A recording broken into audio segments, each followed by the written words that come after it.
परमात्मा से ले गए। अब वो बच्चियां की शादी भी कर दी, बच्चों ने खेत का काम भी संभाल लिया और उनका पोता पोती भी हो रहे। तो परमात्मा गए, अगुवाई किसान भगत अब होगी तो ना फुर्सत, आ जाओ ईब कर ले, भक्ति ले ले नाम। कहने लगा बाबा जी महाराज जी देखो छोटे छोटे बच्चे हैं, लड़के खेतों में काम करते हैं, मैंने पोते रखने पड़ते हैं, अभी मेरा काम पूरा नहीं हुआ है, फिर देखूंगा बच्चे पोते थोड़े ठीक हो लड़।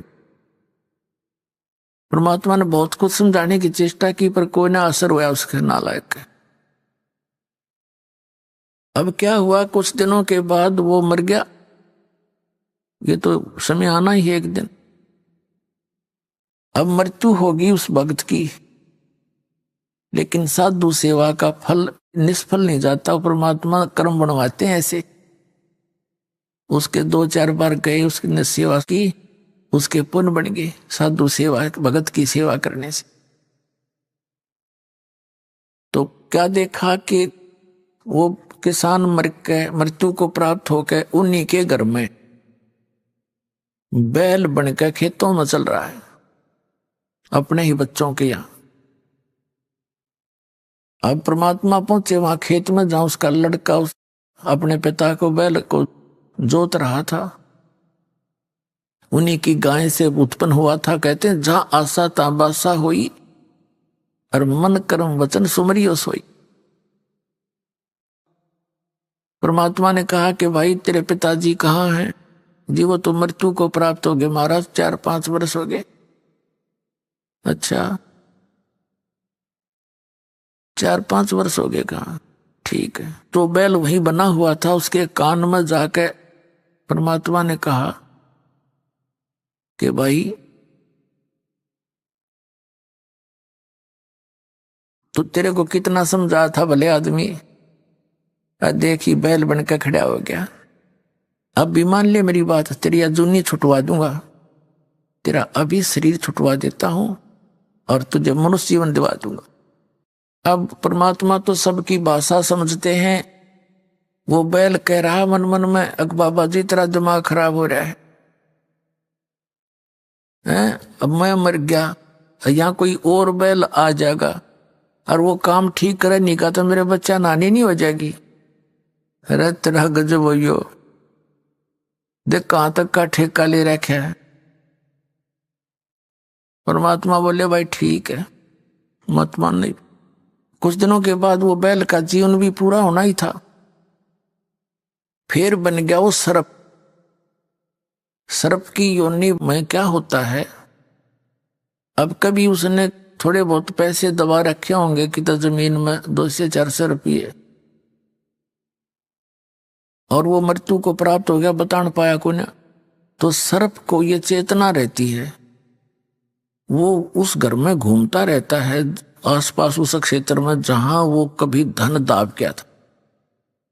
अब वो आया फिर अपनी वो बैंक बैलेंस संभालने के लिए सर्प उनके आंगन में घूमे, घर में जहां उसने को 100-200 रुपये दाब रखे थे, दबा रखे थे मिट्टी में, भूल भाल गया ना परिवार को पता। वो देख लिया, उसके पुत्रों की बहुओं ने पत्नियों ने शोर मचाई, सरप सरप। वो बेटे आए लठ लेकर और वो चला मोरी में से निकलने की चेष्टा कर रहा था, उसके 1-2 लाठी लागी कमर पे, जाके सड़ता बाहर। 1-2 डंडा लग गया, वो टूट गया बीच से। वो जाके एक बोझड़े में झुंड में पड़ा पड़ा अपना तड़प रहा। तब परमात्मा फिर गए, कहने लगे भगत अब भी मान ले मेरी बात ने। न बोला जी मान लूंगा, बता मैं मेरा पीछा छुटवा दो।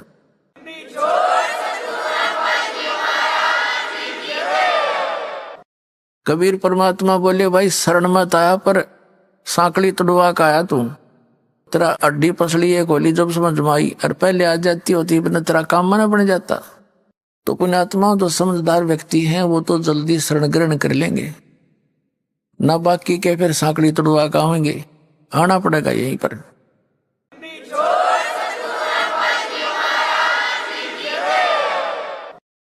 एक माई ने नाम ले रखा था,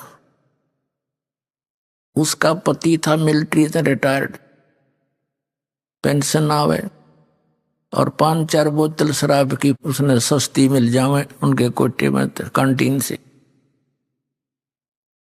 तो उसने अपने पति को खूब समझाने की चेष्टा की। पहले हम भी घर घर जाते थे, दास भी, मैंने भी खूब समझाने की चेष्टा की, भाई भक्ति कर ले। न बोला देखांगे एक बार ही। अब वो उसकी पत्नी कहती जी यू शराब नहीं छोड़ता, शराब वाली लत से इसमें। अब उसने वो फरी की बोतल सस्ती दिखे थी, उससे न बढ़िया मान रहा था मृत। 4-5 वर्ष के बाद उसका गले में कैंसर हो गई और सारा ट्रीटमेंट करा लिया, लास्ट स्टेज पर आ गई। ने बोला ये मेरा केरा होगा। उसकी पत्नी बोली मेरे पास तो एक केरा है, तू वहां चल, करोथे आश्रम में थे। तब कहता मैंने कहीं ले चल, मैं वहीं चल पड़ूंगा। बता, जब दुर्गति होली और जब ठीक ठाक शरीर था, जब तो बकवाद बाव थी, वो वहां लेकर आई। मैंने देखा वहां पे यो वही भगत है, वही है जी। मैंने उससे कहा क्यों भाई, जब तक हमारी बात न कड़वी लागे थी उस पर बोला नहीं जा, नो आख्या में पानी पड़े, गलती बन गई, नोक सच करे। भाई देखो अब तक बात ने घड़ी बिगाड़ ली। नाम ले ले, भक्ति करे, तेरे जितने सांस रह रहे हैं इसमें अपनी परमात्मा की भक्ति कर ले, तेरे मनुष्य जन्म जरूर मिल जाएगा। कति खत्म तू हो लिया। तो आज न्यू बोली उसकी पत्नी, मैं लाइए न्यू हो इसने, मन तो बेरा था तो खत्म तो हो लिया, इसका बाद दृढ़ विश्वास भी ना बना इतना। मैंने कहा जब तू दृढ़ विश्वास कर लेगा तेरी कैंसर भी ठीक कर देगा।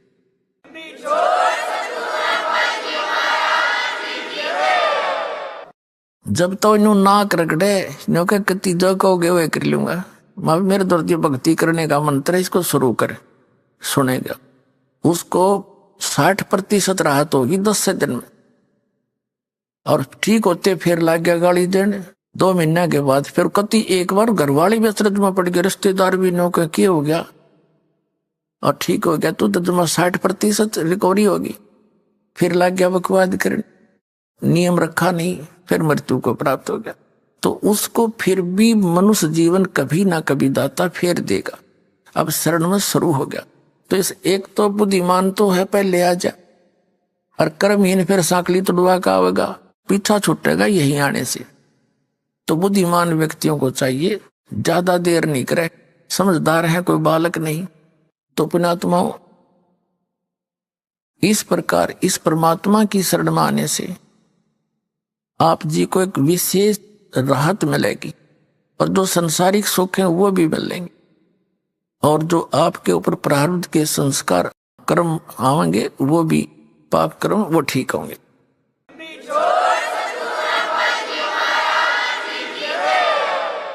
कहते हैं संत शरण में आने से आई टले बला, जय मस्तिष्क में सूली हो वो काटे में टल जावे। सतगुरु शरण में आने से आई टले बला, और जय मस्तिष्क में, जय भाग्य में मृत्यु हो, सूली की सजा हो, फांसी की सजा हो, वह काटे में टल जा। पुण्यात्माओं, ये कथाएं ही नहीं है, एक बहुत बड़ा आपके लिए एक दिशा निर्देश है इस भक्ति मार्ग। एक माई थी विधवा, उसके एक पुत्र, और वो लड़का कुसंगत में पड़ के शराब पीने लग गया और ना कोई काम करे। और उस माई ने अपनी 1-2 भैंस गाय बांध रखी थी, उन्हीं के दूध से अपना गुजारा वो कर रही थी। कबीर साहब की लीला है, परमात्मा कबीर जी ये हमारे पिता हैं, ये हमारी माता हैं, ये हमारे मित्र हैं, सखा हैं, ये हमारे भाई और बंधु हैं। तो ये अब हमारे लिए भटकते रहते हैं। कहते हैं 100 छल सीधर मैं करूं अपने जन के काज, जहां पर भी इसकी प्यारी आत्माएं पुनर्जन्म के संबंधित कोई रहा होता वहां ये पहुंच जाते हैं। जैसे ऋग्वेद मंडल नंबर 9 सूक्त नंबर 1 मंत्र 8 में एक प्रमाण दिया है कि परमात्मा राजा के समान सब संकटों का नाश करने वाला है और वह हम सभी प्राणियों की 3 प्रकार की स्थिति से वो धारण पोषण करता है। एक शरीर में तो वो सतलोक में रहते, एक स्थिति में सिंहासन पर विराजमान है। ऐसा मनुष्य सदृश शरीर है, सिर पे मुकुट है, ऊपर छत्र है और एक रोमकूप में करोड़ सूर्य मिला दे, करोड़ चंद्रमा, ऐसा उनका उसी में अधिक प्रकाश है। ये तो परमात्मा वहां सतलोक में एक बहुत बड़े उसमें रहते हैं, एक मंदिर नुमा एक स्तूप के अंदर। और दूसरी स्थिति में वो प्रत्येक युग में शिशु रूप धारण करके कमल के फूल पर सरोवर में प्रकट होते हैं। इस कारण से वो नारायण कहलाते और धीरे धीरे बड़ा होकर के एक जनसाधारण जैसी भूमिका प्रत्येक युग में करके दिखाते हैं कि भगवान न्यों मिलेगा, इन बकवादा तो भगवान नहीं मिले। परमात्मा कहते हैं कि गिरिवीर जोड़ वडेर हैं ये माया के धनवंत, रावण की जो लुटेंगे जहां पाँव नडे नहीं संत, जहां संत नहीं जाते। कहते हैं गिरिवर जोड़ वडेर हैं ये माया के धनवंत, जिनके पास धन है, पैसा है, न कोई गांव में 1 नंबर का सेठ है। कहते हैं उनकी पहाड़ जैसी महिमा है और वो अंत में ऐसे लौटेंगे जैसे रावण की वीरान मिट्टी हुई थी, जहां संत की शिक्षा नहीं होती, दीक्षा नहीं होती। गिरवीर जोड़ बडेर हैं ये माया के धनवंत, रावण की जो लुटेंगे जहां पाँव नडे नहीं संत, जहां संत मेहमान नहीं होते, जहां संतों का संग नहीं होता। तो परमात्मा प्रत्येक युग में आते हैं और इस तरह की लीला करते हैं। जैसे दुल्हा रूप में एक झोंपड़ी में रहा करते थे, हाथ से काम करते थे, भक्ति भी करके दिखाते थे, उनको जरूरत नहीं थी भक्ति, लेकिन हमारे लिए एक एग्जाम्पल कोड करके गए, उदाहरण दे कर गए, वो एक भूमिका की तुम ऐसे करो। और जो भी उनके पास मेहनताना आता था कपड़े के बुनने से, उसमें से जो घर के योग्य आहार के लिए जो चाहिए था वो सामान लाकर बाकी जो पैसा बच जाता था उसका सत्संग कर देते थे, भंडारा करा देते थे, भगत बुला के खाना सत्संग करते थे, वहां खाना खिला देते थे, सत्संग भी सुनाते थे। तो हमें ये बताना चाहते थे कि तुम विश्वास करोगे ना मेरे पे, ऐसे करो फिर देखना मैं क्या करूंगा तुम्हारे लिए। एक बार किसी ने झूठी चिट्ठी डाल दी थी कबीर जी को तंग करने के लिए, नीचा दिखाने के लिए, कि वो भंडारा करेगा 3 दिन का, सब साधु संतों के डेरा में कि सभी आइयो 3 दिन का भंडारा है और 1 असरफी देगा प्रत्येक भोजन के बाद। ये लिख रखा है चिट्ठी में। एक दोहर देगा, दोहर होती थी बहुत सुंदर कंबल टाइप। तो सभी मंडलेश्वर सभी डेरा के संत अपने सारे चिल्ला ने लिया, एक जितनी बार जितनी रोटी खाएंगे, ये थमाया के पुजारी थे, और सबको 1 असरफी मिलेगी, 1 दौर मिलेगी प्रत्येक भोजन पे। तो उनका मुखिया ने सोची थी खूब जोटा लगेगा, खूब पैसे मिलेंगे, खूब दौड़ मिलेंगे, उन्हें बेच के फिर पैसे ले लेंगे, अपना काम चलाएंगे। 18 लाख व्यक्ति आ गए और परमात्मा का शाम शाम का आटा बर्तनों में, और कबीर जी के नाम से चिट्ठी लिख दी थी। अब परमात्मा ने दूसरा रूप बनाया, सतलोक में गए और वहां से 9 लाख बैलों से, अपने सतलोक से 9 लाख बैलों के ऊपर, पहले यही थी ट्रांसपोर्टेशन, 9 लाख बैलों के ऊपर सारा सामान लाद के, चीनी घी आटा चावल सब कुछ, और वहां ला के टेंट लगा दिए नारे नारे। वहीं सतलोक से ही परमात्मा के बच्चे हंस रूप में आए और वही हंसों को परमात्मा ने बैल बना के लाए, फिर जाके वो वैसे ही बना दिए और बाकी सेवादार भी उनके साथ आए। और अपना दूसरा रूप बना के एक टेंट में विराजमान हो गए और काशी के चौपड़ के बाजार में वहां लगा दिए हजारों की संख्या में टेंट। और उन टेंटों में नो कारण ढेर के ढेर पूरियां के न्यारे, चावल के अलग, दूध के डेग भरे हैं और आटा की बोरियां के नरेट। और वहां कहते बिना पकाया पक रहा। अब आते ही 18 लाख आदमी का खाना खिलाना, हाथ पांव फूल जा पूरे प्रधानमंत्री के 18 लाख आदमियों को जो एक बार रोटी देनी पड़ जाता है। एक टेंट में आप बैठ के, कहा मेरा केसो नाम है बंजारा। बंजारा होते हैं बिजनेसमैन, पहले वो वणिज करते थे, बंजारे होते थे, बैलों के ऊपर सामान लेकर इधर से उधर एक मंडी से दूसरी मंडी में बैलों पर सामान लाद कर ले जाते थे, वहां से बेच कर दूसरा सामान लाते थे, जैसे आजकल ट्रक हो गए। इससे पहले बैलगाड़ियां होती थी, पहले उससे पहले बैलों के ऊपर ये ट्रांसपोर्टेशन होती थी, ट्रांसपोर्ट का काम है। और उनको बंजारे कहा करते थे। तो 3 दिन तक 18 लाख व्यक्तियों को 3 दिन और रात, दिन रात भंडारा चला, खुला भंडारा गैब का बिन चिट्ठी बिन नाम।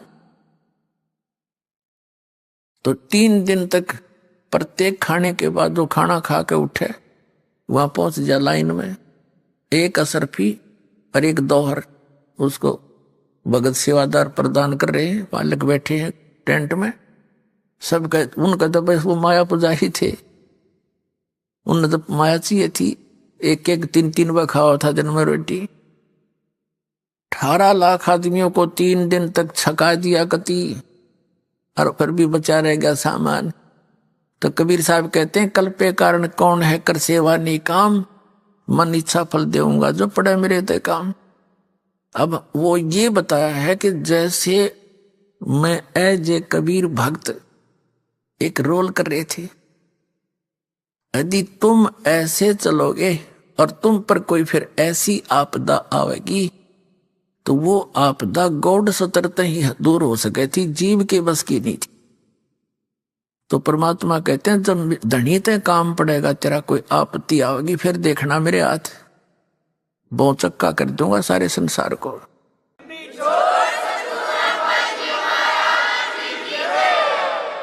तो परमात्मा कहते हैं सोचल छिद्र मैं करूं अपने जन के काज।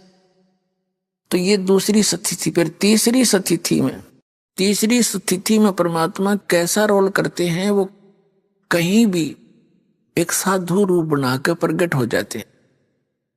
पहले तो ना तो कोई कन्वेंस थी और ना ही कोई ऐसा टेलीकास्ट था कि अभी एक आदमी कहीं रह रहा है तो उसका 6 महीने तो पता नहीं चला किसका है कौन है। तो ऐसे उस नगर में, उस गांव के बाहर जहां वो विधवा बहन रहती थी, उसका पुत्र निकम्मा हो गया था, उस नगर के बाहर परमात्मा कबीर जी एक साधु रूप में रहा करते। और परमात्मा बताया करते थे कि मेरे कई आश्रम हैं भाई, मैं 1-1 महीना आपके आश्रमों में रुकता हूं। अब जैसे परमात्मा साधु रूप में उस आश्रम में आते थे, 1 महीना या 2 महीने रुकते थे, फिर चले जाते। तो जितने भी वहां भक्त थे, छोटे गांव हुआ करते, 10-20 घर उनका उपदेशी थे।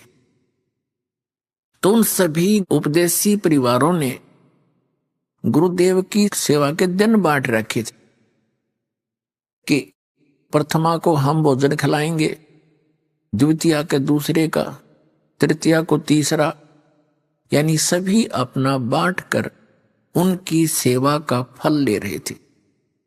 आश्रम में गुरुजी और साथ में 2-4 जो भक्त रहते थे, वो वह खाना नहीं बनाते थे, उस नगर से ही सारा दिन का दोनों समय का भोजन जाता था। अब गुरुजी का भोजन के लिए सबका नंबर लगा हुआ था। एक बहन का नंबर आ गया और उस दिन उसका दूध फट गया। तो बहन ने सोचा भी गुरुजी का आज हमारा भोजन का नंबर है और खीर नहीं बनाई तो फिर क्या सेवा करी। दूध खत्म हुआ तो वो अपनी पड़ोसन के पास गई जिसके भैंस गाय दूध देती। किसके पास? उस विधवा के पास जिसका इकलौता पुत्र था और वो निकम्मा हो गया था। उस बहन से जाकर उसने कहा, कुशल हो बहन। अब जैसे कोई किसी से वस्तु मांगने जाते हैं तो सीधा ही नहीं कहा जाता, अगर मुझे फला वस्तु की जरूरत है ला दे। आदमी औपचारिकता करता है, बैठता है, कुशल मंगल पूछता है, फिर उसका मूड देखता है और फिर उससे प्रार्थना करता है कि मुझे उस चीज की आवश्यकता थी। उस बहन ने कहा कि परमात्मा की सेवक बहन ने कहा उस विधवा बहन से कि कुशल हो बहन। अब उसको कहा, आजा बहन बैठ जा, और अपना सारा दुख रो दिया कि क्या की कुशल हो। छोटे से इस बच्चे का पिता मर गया था और मैंने इस उद्देश्य से दूसरी शादी भी नहीं कराई कि मेरे बेटे की वीरान माटी हो जाएगी, ना जाने कौन किसा मिल जाएगा, इसको दुख हो जाएगा। तो मैंने इसको जैसे तैसे पाल पोस कर बड़ा किया, सोचा था भी काम में हाथ बटा होगा, ये निकम्मा हो गया। पैसे ले जाता है, घी बेच कर गुजारा करती हूँ, दूध नहीं बेचते थे पहले, और पैसे नहीं छोड़ता एक भी, सारे पैसे ले जाता, शराब पीवे। ऐसे कहकर वो फूट फूट कर रोने लगी। 50 वर्ष की उम्र हो गई थी। तो उस बहन ने समझाने की चेष्टा की कि बहन देखो, परमात्मा के सत्संग में चला करो हमारे साथ। आप देख रहे हो हमारे घर में भी ऐसे ही सब होया करता था, शराब भी पिया करते थे, सब छोड़ छाट गए। तो वो कहने लगी, बहन मैं नहीं जा सकती क्योंकि तुम्हारे तो पति सिर पे हैं, तुम्हें तो लोग कुछ कहेंगे नहीं और मेरे बारे में 100 बात बनावेंगे। अब उस समय तो वह बहन ज्यादा बता नहीं पाई। उसको कहा, बहन मुझे एक तेरे पास एक काम आई हूं कि ऐसे ऐसे मेरे दूध फट गया, गुरुजी का भोजन बनाना था और सूखी रोटी कैसे ले जाऊं, मुझे उधारा दूध दे दे। वो कहने लगी, बहन उधारा तो दो को ना, और ये दूध काट कर रखा था बाल्टी में, सारा का सारा उठा कर उसके पात्र में डाल, अक ले जा, उधारा नहीं वैसे ले जा तू फ्री में। उस बहन ने कहा, कुछ तो रख ले, अगना सारा ही ले जा। उससे कद कद भाग जगह मेरे संता के सेवा का। देख परमात्मा की दया होती है, उसमें ऐसी प्रेरणा बढ़ती, यहां से शुभ कर्म शुरू हो जाते हैं। अब वो बहन उस दूध को लेगी, खीर बनाकर उसने तो अपना वो कर्तव्य पूरा किया। एक दिन के बाद फिर उसने खुद विवश होना पड़ा उस उपदेशी बहन ने इस बात पर विचार करने के लिए कि ये बहन के या तकती देवी है, इतना कुर्बान ये तो हम भी ना कर सकते। कोई हमारी भगत बाण मांगना हुआ बहन तो हम भी नहीं दे सकते, इनू सारा का सारा थे। तो इसमें जगह है भगवान की। उसके पास वह बैठने लगी, जा जाकर जिक्र करने लगी, समझाने लगी कि बहन समाज की तरफ नहीं देखा करते। परमात्मा बताते हैं, लोक लाज ना कीजिए निर्भय हो रहिए, यो मन संतों दीजिए तो गोविंद पाइए। लोक लाज मर्याद जगत की तरण जो तोड़ बगावे, जब कोई राम भगत कथ पावे। फिर उसने कथा सुनाई, उस बहन ने कथा सुनाई कि आपने मीराबाई की कथा सुनी है। मीराबाई मंदिर में जाया करती थी, बचपन से ही भगवान की भक्ति में लगी हुई थी। उसका विवाह हो गया था। विवाह हो गया था 4 वर्ष के बाद उसका पति राजा भी था और राजा की मृत्यु होगी, विधवा होगी मीराबाई। देवर गद्दी पर बैठ गया, संतान कोई थी को नहीं। तो उसके देवर ने मंदिर में जाने के लिए उसको मना कर दिया कि पहले तो मेरा भाई जीवे था और लोगों का मुंह बंद था, और ठाकुरों की लड़की, पहले ठाकुर घर में जन्म था इस मीराबाई का, और ठाकुरों की बेटियां और पत्नियां औरतें घर से बाहर नहीं निकलती थी, पर्दों में रहा करती थी। लेकिन मीराबाई मंदिर में अवश्य जाती थी। उसका पति बहुत नेक आदमी था, उसने विरोध करा नहीं उसका कि कोई बात ना, तेरी आत्मा मानती है तू जाया कर। एक दो नौकरानी को साथ भेज देता था। तो फिर उसके देवर ने उस पर प्रतिबंध लगा दिया कि तू बाहर नहीं जावेगी, तेरे ऊपर पता नहीं कौन कौन के लांछन लावेगा, उंगली उठावेगी दुनिया, ये बेइज्जती में सहन नहीं कर सकता, हमारी इज्जत का नाश हो जाएगा, और तू अपने घर पे बैठ कर भक्ति कर ले। मीराबाई कहने लगी, देखो मैं मंदिर में अवश्य जाऊंगी, आप कुछ भी कहो या ना मानो, वो मंदिर में जान ले।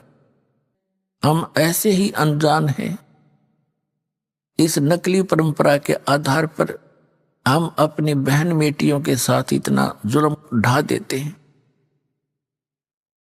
अपने आत्माओं परमात्मा कहा करते कि बीबी पड़दा रहे थी और डोडी लगे थी बार, अब गात उगाड़े फिरती हवा बन कुतिया बाजार, नक पे सर नक पे बनी पैरे थी हार हमेल, और सुंदरी से कुतिया बनी सुर साहिब के खेल। कहते हैं वो पर्दे की सुंदरी सुनो संदेशा मोर, और गात उगाड़े फिरती हैं वे फिर करें सरायों शोर। पहले अच्छे पैसे वाले या उच्च श्रेणी के जो लोग माने जाते हैं, वो अपनी बहन बेटियों को घर से बाहर नहीं जाने देते थे, हमारी इज्जत का नाश हो जाएगा, हमारी बेइज्जती हो जाएगी, और सत्संग में तो जाने नहीं दिया करते। तो वहां जाए बिना इस जीव को अपने उद्देश्य का पता नहीं लगता। तो सत्संग में ना जाने के कारण वो बहनें, वो बीबी, वो औरतें जो पर्दों में रहा करती थी और सामने उनके डोडी लगाई जाती थी, कोई गैर व्यक्ति अंदर ना चला जाए। कबीर साहब कहते हैं, कबीर हरि के नाम बिना या नार कुतिया हो, और गली गली भौकत फिरे फिर टूक न डाले कोई। इसी प्रकार कहते हैं, बीबी पर्दे रहे थी और डोडी लगे थी बार, इब गात उगाड़े फिरती है बन कुतिया बाजार। वो पर्दे में रहने वाली सुंदरी भगवान की भक्ति बिना, कहते हैं आज नी वस्त्र कुतिया बन के फिरे, वह इज्जत आज गलियां घूम रही है। और कहते हैं नक बेसर नक पे बनी है पैरे थी हार हमेल, और सुंदरी से कुतिया बनी देख परमेश्वर के खेल। फिर कहते हैं वो पर्दे की सुंदरी और सुनो संदेशा मोर, वो गात उगाड़े नंगे गात फिरती है फिर करे सरायों सोर। वो राजा की रानियां, बड़े घरों की बहू बेटियां काजू किस्मत डालकर हलवा खीर बनाया करती थी, खाती थी और झूठे छोड़ देती थी, बांदियां नौकरानियां खाती थी। उनके पूर्व जन्म के संस्कार अच्छे थे, बैटरी चार्ज थी, आगे चार्जर मिला नहीं, वह बैटरी डिस्चार्ज हुई खत्म होगी, जीवन मनुष्य का नाश हो गया भक्ति बिना। अगले जन्म में वही राजा की औरतें, उच्च घरानों की औरतें कुतिया बनकर नी वस्त्र घूम रही हैं, काजू किस्मत के खीर हलवे खाती थी। अभी आपने सुने संत रामपाल जी महाराज के मंगल प्रवचन। आइए अब सुनते हैं संत रामपाल जी महाराज से नाम दीक्षा लेकर सतभक्ति करके अद्भुत लाभ प्राप्त करने वाले अनुयायी के विचार। दर्शकों, आज हम आपको एक ऐसे श्रद्धालु का अनुभव सुनाने जा रहे हैं जिसे सुनकर आपके भी रोंगटे खड़े हो जाएंगे। ये कहानी है विक्रम जी की, जिन्होंने 16 साल की उम्र से ही कई संतों के पास जाना प्रारंभ कर दिया था। इसके अलावा ये मंदिरों मस्जिदों में भी जाया करते थे। हनुमान जी, बाबा श्याम जी और दुर्गा जी की सुनी सुनाई भक्ति साधना करते थे। दर्शकों, भक्ति इसलिए की जाती है जिससे हमारे सारे कष्ट दूर हों और हमें सुख की प्राप्ति हो। लेकिन देखा देखी भक्ति साधना कर रहे विक्रम जी के जीवन में कठिनाइयों का ऐसा दौर आया कि इन्हें शारीरिक समस्या और प्रेत बाधा ने घेर लिया। कई प्रेत आत्मा इन्हें ऐसा परेशान किया करते थे कि ये कई दिनों तक सो नहीं पाते थे। इतने परेशान हो चुके थे कि आत्महत्या करने तक का विचार इनके मन में आने लगा। तभी इनकी मुलाकात इनके स्कूल के दोस्त से हुई, जिसने बताया कि आपके सभी कष्टों का निवारण संत रामपाल जी महाराज ही कर सकते हैं। विक्रम जी ने संत रामपाल जी महाराज से नाम दीक्षा ली, जिसके बाद उनके जीवन में अद्वितीय और अद्भुत चमत्कार हुए। इनकी आर्थिक, शारीरिक और मानसिक समस्याएं दूर हो गईं। प्रेत बाधा से भी छुटकारा मिला और इनके जीवन में खुशहाली छा गई। दर्शकों, अब सुनिए विक्रम जी ने कैसे सत भक्ति की राह अपनाई और अपने जीवन की सभी समस्याओं से निजात पाई। नमस्कार जी। सत साहिब जी। सर, क्या नाम है आपका? मेरा नाम विक्रम दास है। गांव शिवानी, रत्तम हिसार में हूँ, जिला हिसार, हरियाणा। सर, आपने संत रामपाल जी महाराज से नाम दीक्षा कब ली? मैं 23 मई 2010 को नाम दीक्षा ली है जी। सर, संत रामपाल जी महाराज से नाम दीक्षा लेने से पहले आप क्या भक्ति साधनाएं करते थे? सर जी, ऐसा है, मैं 16 साल की अवस्था में संतों के पास, ऋषियों के पास और मंदिर मस्जिदों में जाना शुरू कर दिया था जी। जैसे घरेलू जो हनुमान जी की, श्याम जी की, दुर्गा माँ की, इनकी पूजा तो करता ही करता था। आदि इनके संतों के भी प्रवचन सुनता था और मेरे जो तकलीफ थी वो बढ़ती गई। जो मैं संतों के पास जाता था, जो मैं मंदिरों में जाता था, और मेरे जो है तकलीफ बढ़ती गई। मैं 48 साल का हुआ जब तक इतना हो गया था जी कि मेरे अंदर सैकड़ों भूत इकट्ठे हो गए थे। एक बार बचपन में मैं खेल रहा था बच्चों के साथ, तो उसमें ऐसा था कि जो हारेगा उसको दूसरे भक्त 100 मुक्के मारेंगे। जब मेरा नंबर आया तो मेरे मुक्के पड़ने लगे, तो मेरा अंदर से ऐसा आभास हुआ, मेरे शरीर के अंदर काफ़ी आत्माएं हैं। उस टाइम में बच्चा होने की वजह से मतलब माता पिता के आगे समझा नहीं सका उनको, और जो मेरी उम्र बढ़ती गई मैं इस चीज़ से दुखी और चिंतित रहने लग गया, भाई तुम्हारे के अंदर अन्य आत्माएं काफ़ी है। सर, जैसा कि आपने बताया, आप बहुत सारे देवी देवताओं की भक्ति करते थे, खाटू श्याम को भी मानते थे और बजरंग बली की भी भक्ति करते थे। तो सर, इन सभी भक्ति साधनाओं से आपको क्या क्या लाभ मिले? ऐसा जी, लाभ तो इनसे कुछ नहीं मिलना था। मेरी तबीयत ज़्यादा खराब होती गई, मेरे भूत प्रेत बाधा बढ़ती गई। अंत तक ऐसा हो गया था जी, मैं एक महीना लगातार सोया नहीं था। जब भी मुझको नींद आती थी रात को, उसी टाइम मेरे जो है मुंह पर थप्पड़ आगे लगते थे, मेरी पिटाई होती थी। और मैंने अपने बाल भी उस टाइम जो है बिल्कुल छोटे छोटे करवाते थे, क्योंकि थोड़ा सा भी सोया लेटा तो कोई बाल ऐसे पकड़ कर रात को नींद को खींचता था, बेड से नीचे कर देता था मुझको। मेरे बहुत ज़्यादा बेचैनी थी, मैं जीना भी नहीं चाहता था। मैं अनेक साधु संतों के पास भी गया, बुद्धा निकलवाने के पास भी गया, सेवड़ों के पास भी गया, तांत्रिकों के पास भी गया, मेरे कहीं भी कोई लाभ नहीं हुआ। मैं वहाँ पर रामेश्वर धाम गया, अपने ये सोचकर कि श्री राम ने जब अपने इष्ट देवता का वहाँ पर पूजा अर्पणा करी, उसके सारे संकट दूर हो गए, तो क्यों नहीं, मेरा राम भी इष्ट है और मैं वहाँ जाकर मेरी पूजा अर्चना कराऊंगा। मैंने वहाँ जाकर पूजा अर्चना की, मेरे काल सर्प योग था उसकी पूजा कराई, अन्य भी वहाँ पूजा करवाई। सर जी, वहाँ पर जब मैं लास्ट में जब मैंने गाइड किया कर रखा था, तो उससे मैंने एक पर्सन पूछा कि भाई साहब, ये मैंने मुझको जो आपने 24 कुओं में स्नान कराया है, वो 24 कुओं में क्यों स्नान कराया है? तो उसने कहा कि राम ने रावण की हत्या की, उसको ब्रह्म हत्या का दोष लग गया, और वो ब्रह्म हत्या का दोष लगने के वजह से राम ने 24 नक्षत्रों के 24 कुएं खुदाकर उसमें स्नान किया था और वो ब्रह्म हत्या से मुक्त हुए थे। सर जी, मेरे दिमाग में मेरी आत्मा ने कुचोड़ा, भी राम ने जब राक्षसों का वध करने के लिए इस धरती पर जन्म लिया है, तो फिर उसको पाप कैसे लग गया? उसके बाद क्या हुआ सर जी कि मामा समुद्र के किनारे पे बैठा हुआ था, एक व्यक्ति आया, वो जो पत्थर बेच रहा था, वो पत्थर जिसका राम सेतु बना हुआ है, वो पत्थर उससे मैंने कुछ पत्थर लिए, तो उस पत्थरों पर उसने कहा कि ये डूबेंगे नहीं पत्थर। मैंने उस पत्थरों पर राम राम लिखा, तैर रहे थे, अन्य भगवान का नाम लिखा, तैर रहे थे। मैंने अष्टपद लिखने शुरू कर दिए तो भी पत्थर तैर रहे थे, और जो समुद्र के किनारे अन्य पत्थर पड़े थे उन पर राम राम लिख के पत्थर तैराना शुरू किया मैंने, वो सब पत्थर डूब रहे थे। मैं एक भजन गाता था कि राम राम लिख छिला तराई, राम के श्री राम जी के गुणगान गाता था, तब ये भजन गाता था। फिर मैंने ये हुआ कि ये तू जो आज तक जो करता रहा है वो बिल्कुल नहीं है, ये तेरी आस्था के साथ जिसने भी भजन लिखा है वो भक्तों की आत्माओं के साथ वो खिलवाड़ कर रहा है। ऐसा कुछ नहीं कि राम राम लिखने से शिला तिर जाती है। तो भक्त जी, मैंने बहुत अफसोस हुआ इस चीज़ का, भाई तू ये जो व्यर्थ में आज तक ये गाता आया है। मैं बालाजी मेहंदीपुर भी जाया करता, हर 2-3 महीने के बाद एक बार। वहाँ सुना था भी संकट कर जाते हैं वहाँ जाने से, सालासर में चक्कर काटा तो वहां पर कोई एक पीढ़ी से बैठे, कोई 20 साल से बैठे, किसी के भूत, सबके अंदर भूत है, वो किसी के भूत नहीं निकल रहे। मेरा दिल को टूट गया। मैं वहां से वापिस आ गया।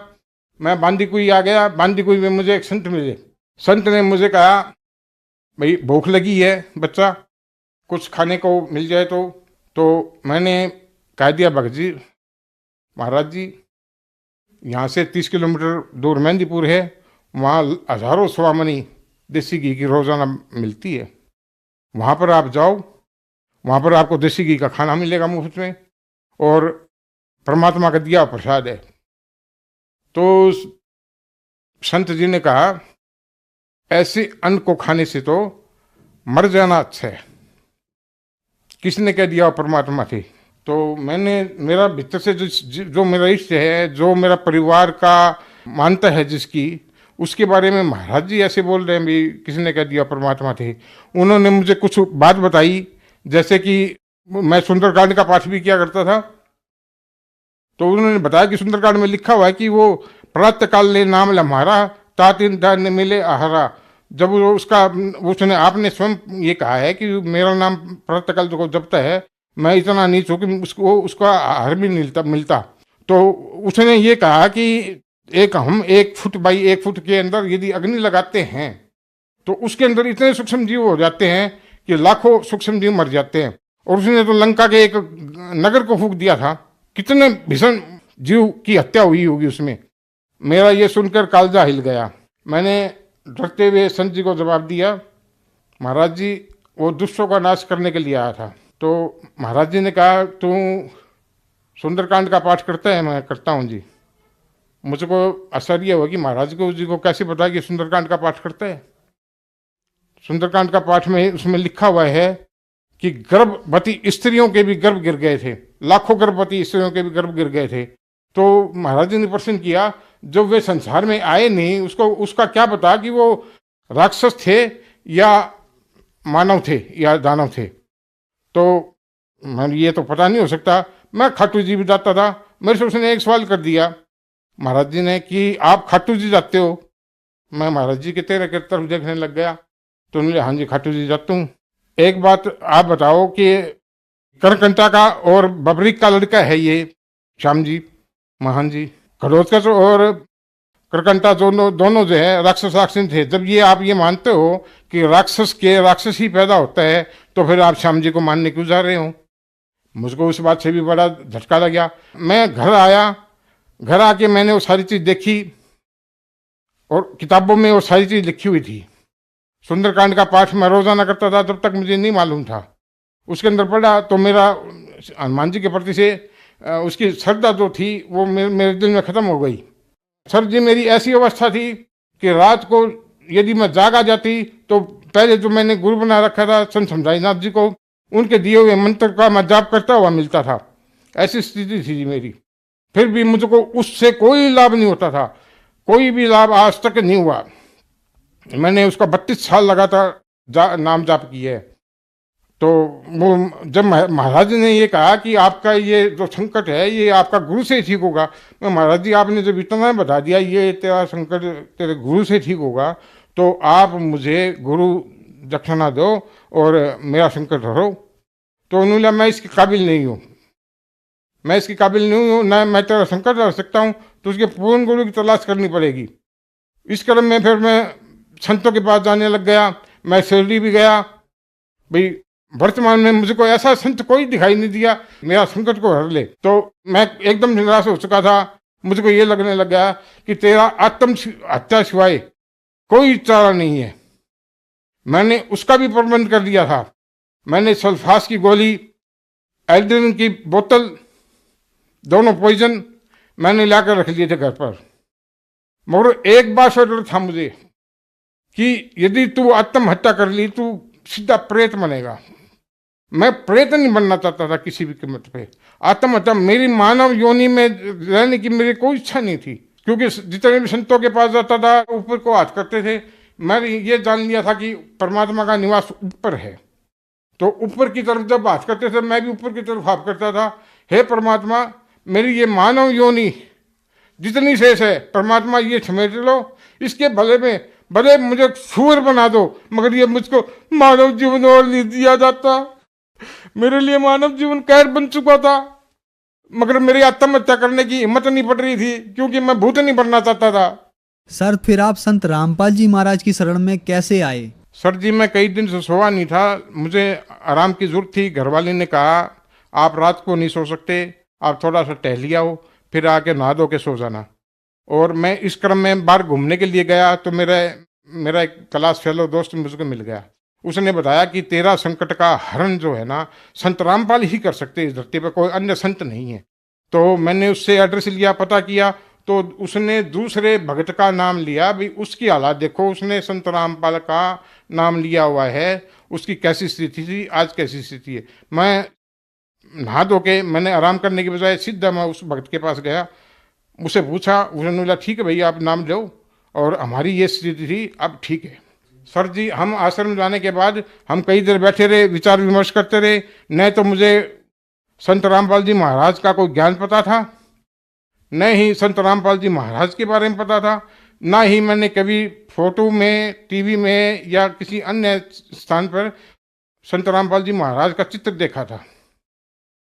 हम बैठे हुए थे, बात कर रहे थे, कुछ भगत वहां पर मुझे ज्ञान समझा रहे थे, मगर मैं पुराना रंग में रंगा हुआ था। परमात्मा तो निराकार है, परमात्मा तो ज्योति स्वरूप है, परमात्मा को जिस रूप में याद करो आ जाएंगे। तो वहां पर कई भक्तों ने सवाल उठाए, भाई अब तक क्यों नहीं आए, हृदय से आवाज नहीं लगाई आपने? मैं लगाई हृदय से आवाज, तो क्यों नहीं आए? मेरे इस चीज का बड़ा दर्द हुआ, ये बात तो सही कह रहे हैं, आज तक क्यों नहीं आए, ऐसे आने वाले थे। तो हम भक्त जी हम चर्चा कर रहे थे, उसी दौरान संत रामपाल जी महाराज वहां पर आए, स्टेज पर चढ़ के सब भक्तों को आशीर्वाद देकर चले गए। वहां पर हम थोड़ी ही संख्या में भक्त थे उस समय, और सब ने खड़े होकर दंडवत प्रणाम की। मैंने भी खड़ा होकर देखा, मैंने भक्त जी पृथ्वी पर लेटे हुए प्रणाम कर रहे हैं, किसको कर रहे हैं? क्यों कि मेरे दिमाग में तो ये था भी संत जी का जो वेशभूषा है, सिर के ऊपर बड़ा सारा पगड़ होगा, कानों में मोटे मोटे कुंडल होंगे, गला में कई रुद्राक्ष की मालाएं होंगी, भगमा चोला होगा, खड़ाऊ होंगी, एक हाथ में मोरपंखी होगी, एक हाथ में ओक्का की नय होगी, 5-4 भगत साथ चलते होंगे, उनके हाथ में ओक्का होगा, धुआं के अंदर छल्ले बनाते हुए चलता होगा। मेरे दिमाग में ऐसी छवि थी उस समय, जिस समय मैं आश्रम में गया तो मैंने देखा भी ये प्रणाम कर रहे हैं, मुझको दिखाई नहीं दे रहा या क्या व्यवस्था है। तो ऐसे मैंने तो नाम लेना है, आज ही लेना है, जरूर लेना है, मुझको ज्ञान बाद में आ जाएगा समझ में।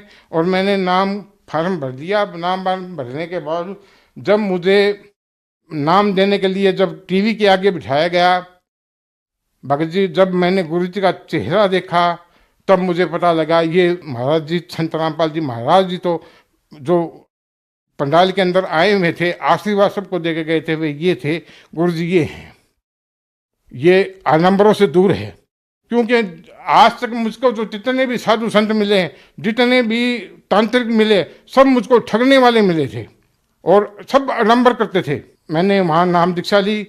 सर जैसा आपने बताया कि आपको भूत प्रेतों की बहुत समस्या थी, इसके इलाज के लिए आप बहुत सारे संत महात्माओं के पास भटके और आप मेहंदीपुर बालाजी भी गए, सभी देवी देवताओं की आपने पूजा भी की, लेकिन इससे आपको कुछ लाभ नहीं मिला। तो फिर आपको संत रामपाल जी महाराज की शरण में आने के बाद क्या क्या लाभ हुए? सर जी, संत रामपाल जी महाराज के शरण में आने के बाद जो मुझे लाभ मिले हैं उसकी गिनती कराने लग जाऊं तो समय ही कम पड़ जाएगा, मगर मैं आपको मोटी मोटी 5-4 बात बताता हूँ स्टार्ट की। मैं संत रामपाल जी महाराज के शरण में जब नाम दीक्षा लेने के लिए गया, सबसे पहले वहाँ पर मैंने एक अरदास लगाई, गुरुजी मेरे शरीर में जैसे 2 पाटों में सूली लगी होती है और वो चुभन होती है, उनके बीच में मैं हूँ, ऐसा मुझे बार बार महसूस हो रहा है। और ये चुभन बहुत भारी होती है, मेरे सारे दिन शरीर में पाड़नी सी लगी होती है, खाज खुजली होती है। तो संत रामपाल जी महाराज ने कहा कि परमात्मा दया करेंगे। सर जी, मैं वहाँ से आ गया तो मैंने 12-30 सिगरेट पी ली। मैं 6 दिन बाद वापस आश्रम में गया। आश्रम में उस साथ मेरे बच्चे भी साथ में गए नामदान लेने के लिए। भक्तमती का और लड़की का जो नामदान कराने के लिए फार्म भराने के लिए गए तो वहाँ पर एक छोटी सी बच्ची आई। बोला अंकल आपका नाम खंड है। मैं बेटे मेरा नाम खंड क्यों है, नाम कैसे खंड हो गया? बोला अंकल आपने बीड़ी पी ली इसलिए आपको गुरुजी से आज्ञा लेकर दोबारा नाम उपदेश लेना पड़ेगा। मैं क्यों?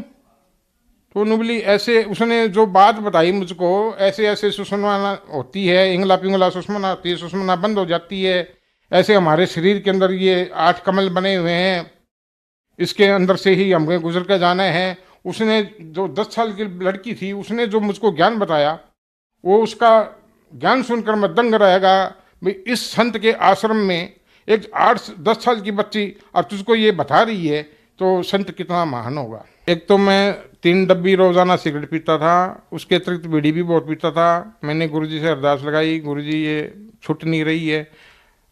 संत रामपाल जी महाराज ने कहा बच्चा छूट जाएगी, अब नहीं पिएगा। मैं घर वापस आ गया। रास्ते के अंदर कुछ लोग बीड़ी सिगरेट पी रहे थे, उसका धुआं मुझको ऐसी एलर्जी करी कि वहाँ मेरा जी घबराने लग गया और उल्टी पड़ने शुरू हो गई मुझको। मैंने महसूस किया कि गुरुजी के आशीर्वाद से जब आज गुरुजी ने कहा अभी छूट जाएगी तो आज तेरी बीड़ी सिगरेट से एलर्जी होगी। संत रामपाल जी महाराज के नाम दीक्षा लेने के बाद मेरे जो शरीर में चुभन थी वो भी खत्म हो गई। मेरी आर्थिक हालात भी इस दौरान बहुत काफ़ी कमज़ोर हो गई थी।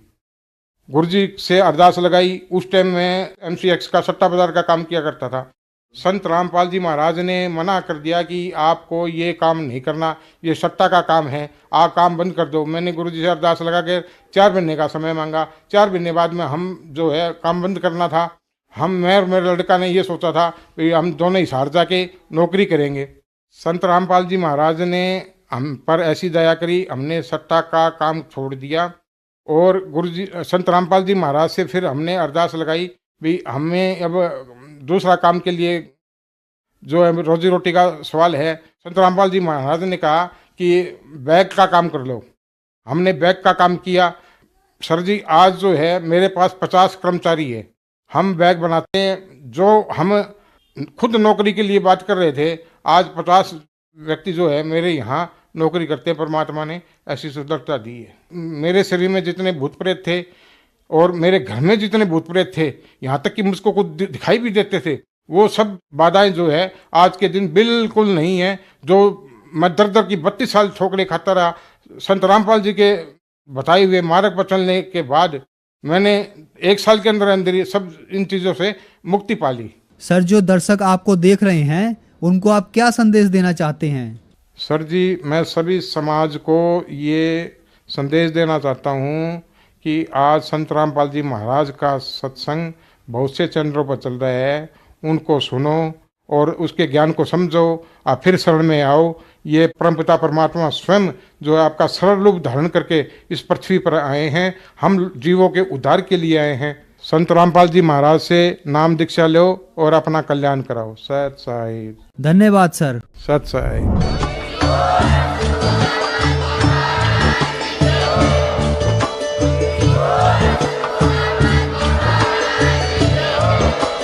आप सुन रहे थे जगत गुरु तत्वदर्शी संत रामपाल जी महाराज जी के मंगल प्रवचन। अधिक जानकारी के लिए विजिट कीजिए हमारी वेबसाइट www.jagatgururampalji.org। संत रामपाल जी महाराज जी के शुभ आशीर्वाद से पूरे विश्व भर में 500 से भी ज्यादा नाम दीक्षा केंद्र हैं, जिन पर संत रामपाल जी महाराज जी द्वारा ऑनलाइन निःशुल्क नाम दीक्षा दी जा रही है। अपने नजदीकी नाम दीक्षा केंद्र का पता करने के लिए संपर्क करें 8222880541।